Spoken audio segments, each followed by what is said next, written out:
সফল কাম হইতে হলে অবশ্যই পরীক্ষা তার দেওয়া লাগবে। লিয়াবলুয়ানি আশকুর আম আকফুর, আমার আল্লাহ আমারে পরীক্ষা করতেছেন যে আমি শুকরিয়া আদায় করি নাকি নাশুকরি হই। ওয়ামান শাকারা ফাইন্নামা ইয়াশকুরু লিনাফসিহি, পয়গম্বর সুলাইমান আলাইহিস সালাতু ওয়াস সালাম বলতেছেন, ওয়ামান শাকারা, যে বান্দা শুকরিয়া আদায় করবে আল্লাহর, ফাইন্নামা ইয়াশকুরু লিনাফসিহি, সে যেন তার নিজের শুকরিয়া আদায় করলো। অর্থাৎ আল্লাহর শুকরিয়া আদায় করলে ওইটা কেমন জানি নিজেরই আদায় করা হয়, ঠিক না? কারণ ওই নিয়ামতটা তো দিছে আল্লাহ বান্দারে, ঠিক না? আবার বান্দার যখন প্রশংসা করা হয় কেমন জানি ওইটা আল্লাহরই প্রশংসা করা হয়। যেমন এই লোকটার চেহারা অনেক সুন্দর, ঠিক না? প্রশংসা করলাম কার? ব্যক্তির না? ব্যক্তির প্রশংসা করছি না? তো মূলত প্রশংসা হয়েছে আল্লাহর। এই ব্যক্তির চেহারা সুন্দর, এখানে ব্যক্তির কোনো হাত আছে? এই ব্যক্তিরে বানাইছে কে? হ্যাঁ, মোবাইলটা খুব সুন্দর, মোবাইলটা যিনি বানাইছে, যেই কোম্পানি বানাইছে ওই কোম্পানির প্রশংসা করা হয়েছে, ঠিক না? আর একজন কিনতে গেলেও যদি এইটা না কেনে অন্যটা কিনতে গেলেও এই কোম্পানি খুঁজবে এইটা, ঠিক কিনা? ওয়ামান কাফারা ফাইন্না রাব্বি গনিয়্যুন কারীম, আর যদি কোনো বান্দা নাশুকরি করে তাতে আল্লাহর কোনো ক্ষতি নাই। কেননা ফাইন্না রাব্বি গনিয়্যুন কারীম, যে আমার আল্লাহ তাআলা বড় দয়াময়, দয়াশীল। আবার সাথে সাথে আল্লাহ তাআলা তোমাদের এই সমস্ত প্রশংসার অনেক ঊর্ধ্বে। তোমরা যে করে আল্লাহর উপরে উঠাই দেবা এমনটাও না, আবার যে না করলে আল্লাহ নিচে নামে যাইবে এমনটাও। গনিয়্যুন কারীম, যিনি কারীম দয়াময়। আবার গনিয়্যুন শব্দের অর্থ হলো ধনী, কিন্তু এ জায়গায় অর্থ উঠবে কি? যে সব কিছুর ঊর্ধ্বে, তোমার প্রশংসারও ঊর্ধ্বে। আবার যদি তুমি প্রশংসা না করো ওইগুলির প্রতি আল্লাহ মুখাপেক্ষী না। এই হলো গত সপ্তাহে যে আয়াত ধরছিলাম ওই আয়াতের শেষ অংশ। পরের আয়াত আল্লাহ তাআলা কি বলতেছেন? ওই রানী বিলকিসের সিংহাসন নিয়ে আসছিল, মনে আছে? হ্যাঁ, আনার পরে সুলাইমান আলাইহিস সালাম রানী বিলকিসের একটু পরীক্ষা করতে চাইছে যে এই মহিলাটা কেমন, বিচক্ষণ নাকি বোকা, এটা পরীক্ষা করতে চাইছে। পরীক্ষা করার ধরন কেমন ছিল আল্লাহ তাআলা কোরআনের ভিতরে বলতেছেন, ক্বালা নাকিরু লাহা আরশাহা নানজুর আতাহদি আম তাকুনু মিনাল্লাযীনা লা ইয়াহতাদুন। জিনদেরকে নির্দেশ দিলে,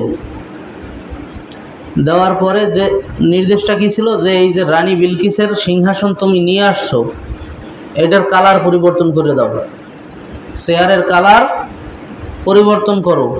এই জায়গায় লেখছে যে কেউ বলছেন যে শুধু কালারটা পরিবর্তন করছে, আবার মুফাসসিরিন ইকরাম কেউ কেউ বলেন যে অর্থাৎ এক পাশের পাথর নিয়ে অপর পাশে লাগাইছে, অপর পাশের পাথর অপর পাশে লাগাইছে, অর্থাৎ ওলট পালট করছে এক কথায়। নাকিরু লাহা আরশাহা, যে তার যে এই সিংহাসন আছে এই সিংহাসনটাকে কি করো তোমরা, রং পরিবর্তন করো, এটাকে পরিবর্তন করে দাও। সিংহাসন থাকবে ঠিকই, তার সিংহাসন তারই থাকবে, শুধু রংটা উপরে দিয়ে কি করো, পরিবর্তন করো, এটার এদিক সেদিক করে দাও। কারণ কি? নানজুরু, আমি দেখবো বা আমি তাকে পরীক্ষা করব। আতাহদি আম তাকুনা মিনাল্লাযীনা লা ইয়াহতাদুন, আতাহদি সে কি চিনতে পারে, আম তাকুনু মিনাল্লাযীনা লা ইয়াহতাদুন, নাকি সে যারা চিনতে পারে না অজ্ঞদের অন্তর্ভুক্ত হয়, অর্থাৎ সে কি জ্ঞানী নাকি মূর্খ, এইটা কি করবে সুলাইমান নবী বিলকিসরে পরীক্ষা করবে।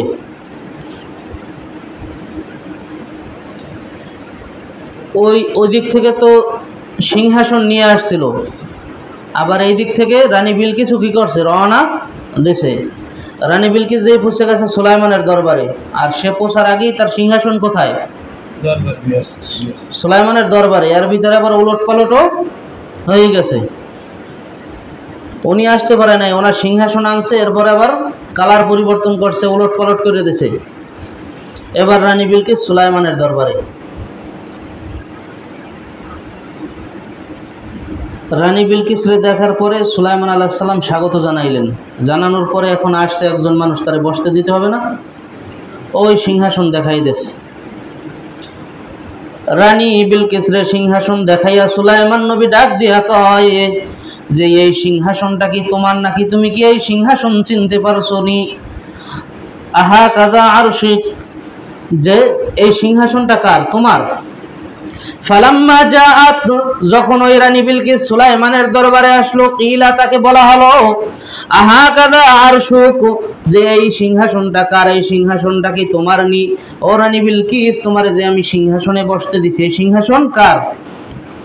রানী বিলকিস তিনি ছিলেন বিচক্ষণ জ্ঞানী, সরাসরি দেখতেছে যে সিংহাসনের ধরন তার সিংহাসনেরই মতো, কিন্তু আবার দেখতেছে কি কালারও পরিবর্তন, আবার উলট পালটও হয়েছে, এদিকেরটা সেদিকে, সেদিকেরটা এদিকে, ডান গেছে কোথায়? বাম দিকে। এখন তো বলতেও পারে না যে এটা আমার, আবার সবকিছু দেখতেছে যে নিজেরটার মতোই। রানী বিলকিস কিছুক্ষণ চুপ থাকার পরে বলতেছেন যে ক্বালাত, সে বলল কান্নাহু হুয়া, যে এটা তো ওইটার মতোই, কেমন যেন সেটাই, অর্থাৎ যে এইটা আমি রাইখে আসছি আমার সিংহাসনের মতোই দেখতে লাগে, সরাসরি আমার না। বলতেছে কি যে আমারটার মতোই কি লাগে। ক্বালাত কান্নাহু হুয়া, আর রানী বিলকিস তখন ডাক দিয়া কয় পয়গম্বর, ওই সিংহাসনটা আমার সিংহাসনের মতো লাগতেছে। ওয়া উতিনাল ইলমা মিন ক্বাবলিহা ওয়া কুন্না মুসলিমিন। পয়গম্বর সুলাইমান আলাইহিস সালাতু ওয়াস সালাম বলেন যে এর জ্ঞান আমাকে দেওয়া হয়েছিল, আর এই জ্ঞান দেওয়া হয়েছে তোমাকে, আমি এই জ্ঞান দ্বারা পরীক্ষা করলাম। রানী বিলকিস বলতেছে আমি তার আগেই আপনার কাছে আত্মসমর্পণ করছি, অর্থাৎ পরীক্ষা করার আগেই আত্মসমর্পণ করছে। এই যে আসছে না, পরীক্ষা করছে তো আসার পরে, তো যখন নিয়ত করে বাইরে হয়েছে তখনই তো আত্মসমর্পণের নিয়ত করছে না। রানী বিলকিস এবার পয়গম্বর সুলাইমান বলতেছেন ওয়াসাদ্দাহা মা কানাত তা'বুদু মিন দুনিল্লাহ, সে যে সূর্য পূজা করত, মূর্তি পূজা করত, এই মূর্তি পূজা তাকে আল্লাহর ইবাদত থেকে তাকে বিরত রাখছিল। আল্লাহর ইবাদত করত না, তাকে দুনিয়ার মায়া, দুনিয়ার মোহাব্বত গ্রাস করে ফেলছিল।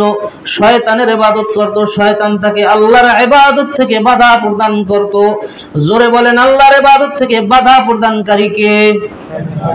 হ্যাঁ, প্রকাশ্য শত্রুকে। ইন্নাহু লাকুম আদুউম মুবিন। প্রকাশ্য শয়তানকে, শত্রুকে প্রকাশ্য? শয়তান। যারা ইবাদত করে না, আল্লাহর ঘরে আসে না, আল্লাহর হুকুম আহকাম, বিধিবিধান, ইসলামের হুকুম আহকাম গুলি মানে না, বুঝতে হবে তাদের প্রত্যেকের পিছনে একজন করে বড় হুজুর আছে, ঠিক না? নাই? এ বড় হুজুরের নাম কি? হ্যাঁ, শয়তান। এবার সুলাইমান আলাইহিস সালাম বলতেছেন এই শয়তানের কারণে ইন্নাহা কানাত মিন কওমিন কাফিরিন, এতদিন বিলকিস কাফেরদের অন্তর্ভুক্ত ছিল। এতদিন কাফেরদের অন্তর্ভুক্ত ছিল কে? বিলকিস। কথা বললেন না। ওয়াসাদ্দাহা মা কানাত তা'বুদু মিন দুনিল্লাহি ইন্নাহা কানাত মিন কওমিন কাফিরিন। রানী বিলকিসরে শয়তান এতদিন বাধা প্রদান করছিল, তার কুপ্রবৃত্তি তাকে আল্লাহর ইবাদত থেকে বাধা প্রদান করছিল, আর এই কারণে রানী বিলকিস কাফেরদের অন্তর্ভুক্ত ছিল। এইটা বলছেন সুলাইমান আলাইহিস সালাম। আর রানী বিলকিস আসার পরে ওই সিংহাসনে বসতে দিয়েছে। দেওয়ার পরে এবার প্রাসাদের ভিতরে নেবে, দেশে তো সামনে মানুষ, মেহমান গেলে প্রথম বৈঠকখানায় বসায় না, বারান্দায় বসায় না।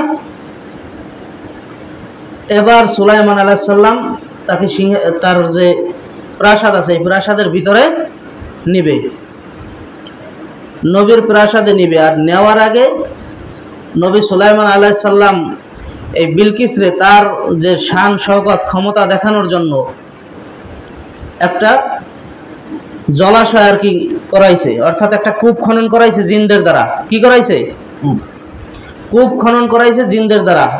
করানোর পরে ওইটার ভিতরে একেবারে পরিষ্কার পানি রাখছে, রাখার পরে ওই পানির উপর দিয়ে গ্লাস দিছে। কি দিছে?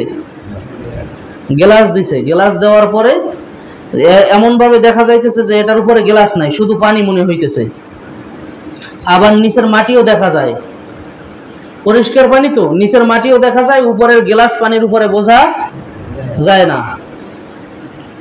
এবার সুলাইমান আলাইহিস সালাম রানী বিলকিস নিয়ে তারপরে প্রাসাদে ঢুকবে দেখানোর জন্য। আল্লাহ তাআলা কোরআনের ভিতর বলতেছেন কিলা লাহা দুখুলিস সর, কিলা লাহা দুখুলিস সর, তাকে বলা হলো যে এই প্রাসাদে প্রবেশ করো। কে বলছে? সুলাইমান আলাইহিস সালাম কোথায় প্রবেশ করতে বলছে? তার ঘরে প্রবেশ করতে বলছে। ফালাম্মা রাআতুহু হাসিবাতুহু লুজ্জাতাও ওয়া কাশাফাত আন সাকাইহা, রানী বিলকিস যখন প্রবেশ করতে যাইবে তখন দেখলো সে ওই একটা জলাশয়ে, আবার সে রাআতুহু হাসিবাতুহু, সে এটাও ধারণা করলো যে এই পানির উপরে কোনো কিছু নাই, অর্থাৎ আমার যদি যাইতে হয় এই পানির উপর দিয়েই হাইটা যাওয়া লাগবে, পানির উপর দিয়েই হাঁটা লাগবে। আচ্ছা, পানির উপর দিয়ে যারা হাঁটে, যদি শুকনা কাপড় থাকে, ওই কেউ কি চায় যে তার কাপড় ভিজেই পরে যাইবে? যতটুকু সম্ভব কাপড় জাগায় না? রানী বিলকিসও ওই রকমের তার পায়ের যে গোছা অর্থাৎ টাকনু পর্যন্ত কাপড় জাগাইছে। কি করবে? ওই পানি পার হইয়া প্রাসাদে ঢুকবে। লুজ্জাতাও ওয়া কাশাফাত আন সাকাইহা, যে রানী বিলকিস তার পায়ের গোছা অনাবৃত করছে কি জন্য? ওই প্রাসাদে ঢোকার জন্য, যে পানি পায় কাপড়ে যেন পানি না লাগে। ক্বালা ইন্নাহু সারহুম মুমাররাদুম মিন কওয়ার, সুলাইমান আলাইহিস সালাম বললেন, ও বিলকিস, এইটা কোনো সাধারণ জলাশয় না, এর উপরে তোমার পায়ের কাপড় উঠানো লাগবে না। এটা আমি সুলাইমান আলাইহিস সালাতু ওয়াস সালাম এই জায়গায় এমন ভাবে ফিট করছি, এর উপরে কাজ দেওয়া আছে, তুমি এর উপর দিয়ে হাইটা যাও, তোমার কাপড় জাগানোর দরকার নাই। এই কথা বলছে সুলাইমান আলাইহিস সালাম। আমাদের সমাজে কিছু মুখরোচক তাফসির আছে, ঘন্টার পর ঘন্টা চলে যায় ইসরায়েলি রিওয়ায়াত, বিশেষ করে এই আয়াতকে কেন্দ্র করে, যে নবী জোরে বলেন তো, যে পর্দা করা কি নারী পুরুষের জন্য? হ্যাঁ, ফরজ। সর্বোত্তম চরিত্রের অধিকারী কারা হয় দুনিয়ায়? হ্যাঁ, নবীরা। তো পর্দা করা যদি ফরজ হয়, কোন নবী বেপর্দায় ছিলেন না। এখন বলতে পারেন যে তাহলে পর্দার বিধান নাজিল হওয়ার আগে আল্লাহ রসুল তো দেখা করতেন। হ্যাঁ, আল্লাহ রসুল দেখা করতেন, কিন্তু আল্লাহ রসুলের চোখ আর দেখার আপনার আমার দেখা এক না? এক? হ্যাঁ, নবীদের দেখার আপনার আমার দেখা কি এক? তো সুলাইমান আলাইহিস সালামের ব্যাপারে একটা মিথ্যা ইলজাম দেওয়া হয় যে জিনদের মাধ্যমে জানতে পারছে। ওই যে বলছিলাম রানী বিলকিস জিনের সন্তান, বলছিলাম তার মা ছিল কি? জিন। তার মায়ের নাম মনে আছে? সুরাহাবিল। কি? তো ইসরায়েলি রিওয়ায়াত এটা বেশিরভাগই নেওয়া হয়েছে ইহুদিদের থেকে, যে সুলাইমান আলাইহিস সালাম জানতে পারছে জিনদের মাধ্যমে এইভাবে রানী বিলকিসের পা হয়েছে ঘোড়ার মতো। কিসের মতো? ঘোড়ার পায়ের মতো, এবং পায়ে বড় বড় লোম আছে, যেহেতু জিনের শরীরে লোম বেশি, লোম আছে। তো সুলাইমান আলাইহিস সালাম একটু কৌশল করলেন, এরকমের একটা কূপ বানাইছে। কূপ বানানো পর্যন্ত কোরআনে আছে। এরপরে যে এই যে কথাগুলো বলতেছে, দেখেন তো কোনো নবীর শানে যায় কিনা এই কথাগুলো? সাধারণ দিমাগ দিয়ে চিন্তা করলো। শুনছেন না এই তাফসীর? শুনছেন না যে জিনদের মাধ্যমে জানতে পারছে তার পায়ে বড় বড় লোম আছে, এইগুলি দেখার জন্য, পরীক্ষা করার জন্য কূপ খনন করছে, যে রানী বিলকিস ওই জায়গায় নামবে, একজন বেগানা নারী তার পাও জাগাইবে, এরপর নবী ওই পাও দেখবে। নবীদের শানে এই সমস্ত কথাবার্তা যায়? বলেন। হ্যাঁ, তারপর আবার ওই সময় পর্যন্ত আত্মসমর্পণ করছে, কিন্তু ইসলাম গ্রহণ করে নাই, অর্থাৎ কালেমা গ্রহণ, তাওহীদের কালেমা গ্রহণ করে নাই। একজন কাফেরের পাও দেখার জন্য নবীর এতই ঠেকা পড়ছে যে জলাশয় বানাইছে, এরপরে ফাঁক দিয়ে চাইয়ে দেখবে। হ্যাঁ, এইগুলি ইসরায়েলি রিওয়ায়াত। শুনতে তো খুব ভালো লাগে, সুর দিয়ে যদি কয় অনেকক্ষণ বলা যায়, ঠিক না? অথচ এই সমস্ত শব্দগুলো বা এই সমস্ত কথাবার্তা কোনো নবীদের শানেই যায় না, বেমানান। নবীরা এমন চরিত্রের হইতে পারে, নবীরা হলো উত্তম চরিত্রের অধিকারী। এইগুলি মিথ্যা বানোয়াট।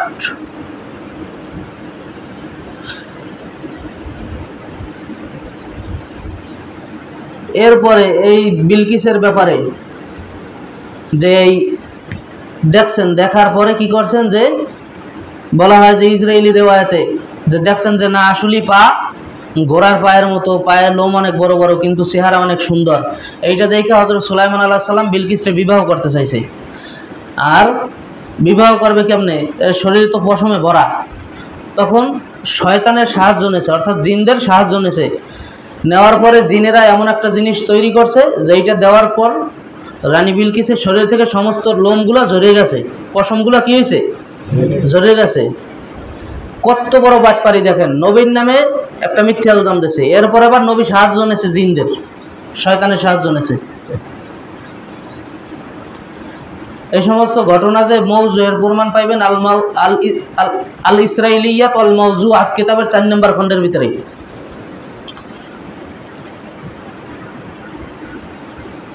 তাহলে ওই যে মহল বানানোর পরে কূপ যে খনন করছে, এর উদ্দেশ্য কি ছিল? ইবনে কাসির রহমাতুল্লাহ আলাই বলেন যে এর উদ্দেশ্য ছিল রানী বিলকিস যদি এসে দেখতো যে সাধারণ একজন নবী, এর কোনো পাওয়ার নাই, তাহলে রানী বিলকিস মুসলমান নাও হইতে পারতো, যুদ্ধ করার ঘোষণাও দিতে পারতো। এই জন্য তাকে শান শওকাত এমনভাবে দেখানো হয়েছে যে এগুলি কোনো মানুষের পক্ষে সম্ভব না। অবশ্যই এটা এমন এক সত্তার পক্ষ থেকে সুলাইমানরে দেওয়া হয়েছে যার মোকাবেলা করা বিলকিস কেন দুনিয়ার কোনো রাজা বাদশার পক্ষে সম্ভব না। সম্ভব তো সুলাইমান আলাইহিস সালামের উদ্দেশ্য ছিল এইটাই যে রানী বিলকিস যেন বুঝতে পারে যে আমি যে সত্য নবী, আর আমাকে আল্লাহ, যেই আল্লাহ নবুয়তি দিয়েছে ওই আল্লাহ আমাকে এমন মহান রাজত্ব দান করছেন। এটাই ছিল উদ্দেশ্য।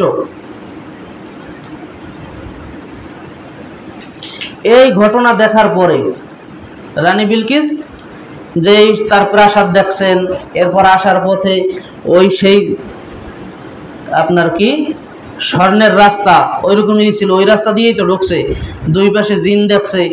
এই সবগুলি দেখার পরে রানী বিলকিসের মনটা একটু নরম হয়ে গেছে, নিজে একটু দুর্বল হয়ে পড়ছে।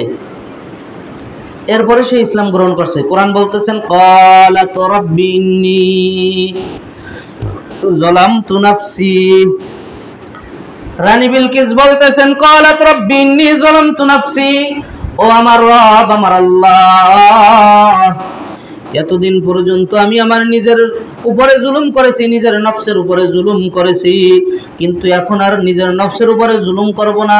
আল্লাহ আপনার অবাধ্য হব না। আয় রব্বুল আলামিন, এখন আর আমি আপনার অবাধ্য হব না, এখন আমি আপনার ইবাদত করব, আপনার উপরে ঈমান আনলাম। কার সাথে ঈমান আনবো? আসলামতু মা সুলাইমান লিল্লাহি রাব্বিল আলামিন।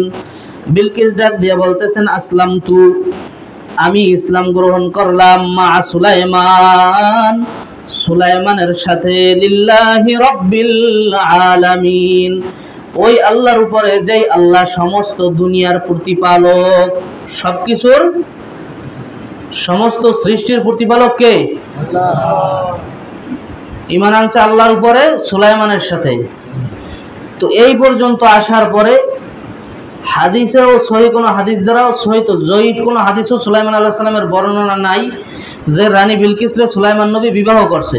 রানী বিলকিসরে সুলাইমান নবী বিবাহ করছে। আবার কোরআন ওই জায়গায় আসার পরে চুপ, এই পর্যন্তই ঘটনা শেষ। যত জায়গায় সুলাইমান আলাইহিস সালামের ঘটনা আছে সব থেকে বিস্তারিতভাবে এই জায়গায় দেওয়া হয়েছে। তো এই জায়গায় আসার পরে এই পর্যন্তই শেষ, যে সুলাইমানের প্রতি ঈমান আনছে, আল্লাহর প্রতি ঈমান আনছে সুলাইমানের হাতে কে? বিলকিস। তো আনার পরে এরপরে আল্লাহ তাআলা অন্য ঘটনা বলতেছেন, অন্য ঘটনা শুরু করছেন। তো এখানে সুলাইমানের বিবাহ হয়েছে কি হয় না এই বিষয়ে কোনো কথা নাই। অন্যান্য জায়গায় 2 আয়াত 4 আয়াত এরকমের করে দেওয়া আছে, কিন্তু সমস্ত জায়গায় বিস্তারিতভাবে বিবাহের কোনো বর্ণনা নাই। তো আমাদের একটা উসুল হলো আবহামু মা আবহামাহুল্লাহ, যে আল্লাহ যেই জায়গায় চুপ রাখছে, যেই বিষয়গুলি গোপন রাখছে, ওই সমস্ত বিষয়গুলি গোপন রাখাই ভালো। ওইগুলির বিষয়ে বেশি তাফসির বা বেশি ব্যাখ্যা না জানাই ভালো। এটা হলো হানাফিদের উসুল, আবহামুমা আবহামাহুল্লাহ।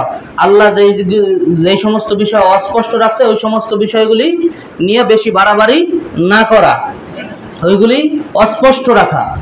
এখন এই জায়গায় আসার পরে আপনার অনেকে সুলাইমানের সাথে বিলকিসের বিবাহ দেয়, খুব জাঁকজমকপূর্ণভাবে অনুষ্ঠান করিয়া দেয় না? শোনেন নাই? সুলাইমান নবী বিবাহ করছে বিলকিস রে। কোরআন এই জায়গায় চুপ, এই জায়গায় তো আমাদের আর বাড়াইয়া এত খুবই করে শোনার তো দরকার নাই, আছে বলেন? আর এই ঘটনা শোনাও তো আমাদের মাকসাদ না। এখান থেকে যে সমস্ত বিষয়গুলো শিক্ষা দিয়েছে, প্রত্যেকটা আয়াতের ভিতরে কিছু না কিছু শিক্ষা আছে, আছে না? পয়েন্ট আছে না প্রত্যেকটা আয়াতে?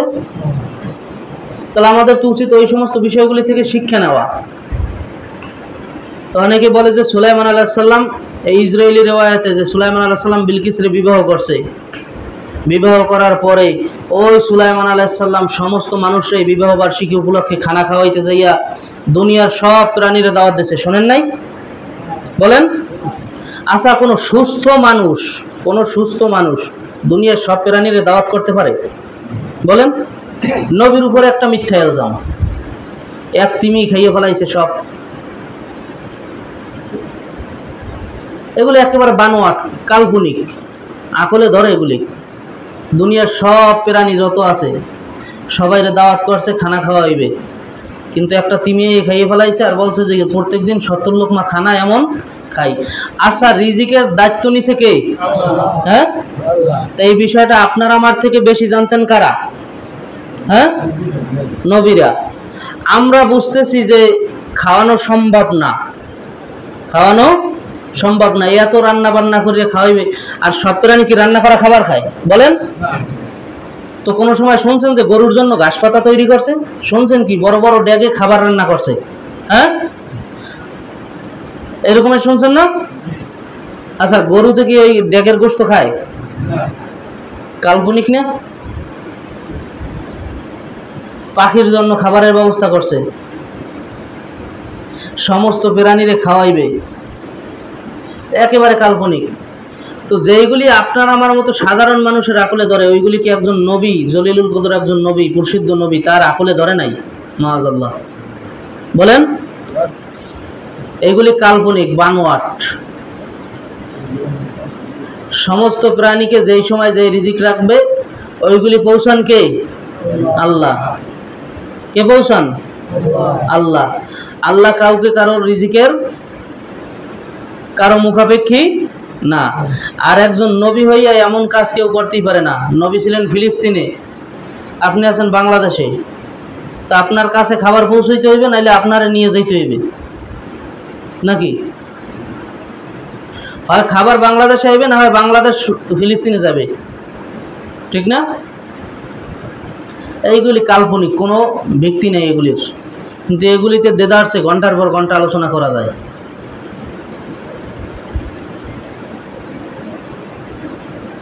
তবে একটা রেওয়ায়াত আছে বিবাহের ব্যাপারে, যে যখন নাকি এরকমের সুলাইমানের হাতে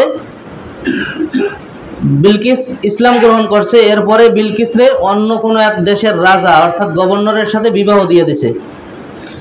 বিবাহ দেওয়ার পরে ওই যেই জায়গায় উনি রাজত্ব করত, ইয়ামানে, ওই ইয়ামানকেও ওই রাজার রাজ্যের অন্তর্ভুক্ত করে দিছে, অর্থাৎ তার স্বামীরে দিয়ে ওই দেশও চালাইছে। স্বামী যদি দেশ চালায় তো বউ তেমনি রাজা।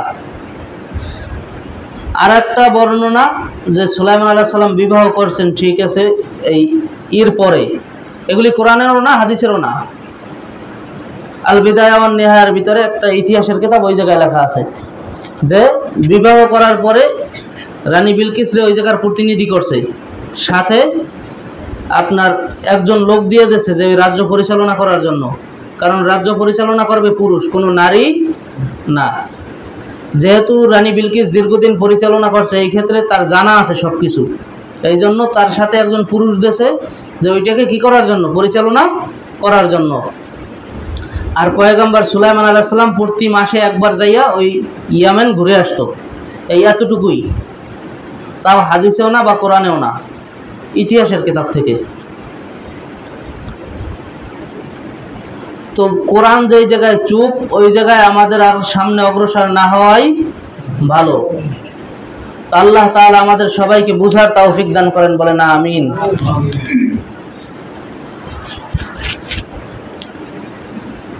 পয়গম্বর সুলাইমান আলাইহিস সালামের বিবাহের চ্যাপ্টার এই পর্যন্তই রানী বিলকিসের সাথে। এবার আছে সুলাইমান আলাইহিস সালাম বাইতুল মাকদিস নির্মাণ করছিলেন, যেটা ফিলিস্তিনে বাইতুল মাকদিস বা মুকাদ্দাস। ফিলিস্তিনে যে মসজিদ আছে, যেটা নিয়ে ইহুদিদের সাথে এখনো ফিলিস্তিনে যুদ্ধ চলতেছে, ওই মসজিদ নির্মাণ করতেছেন।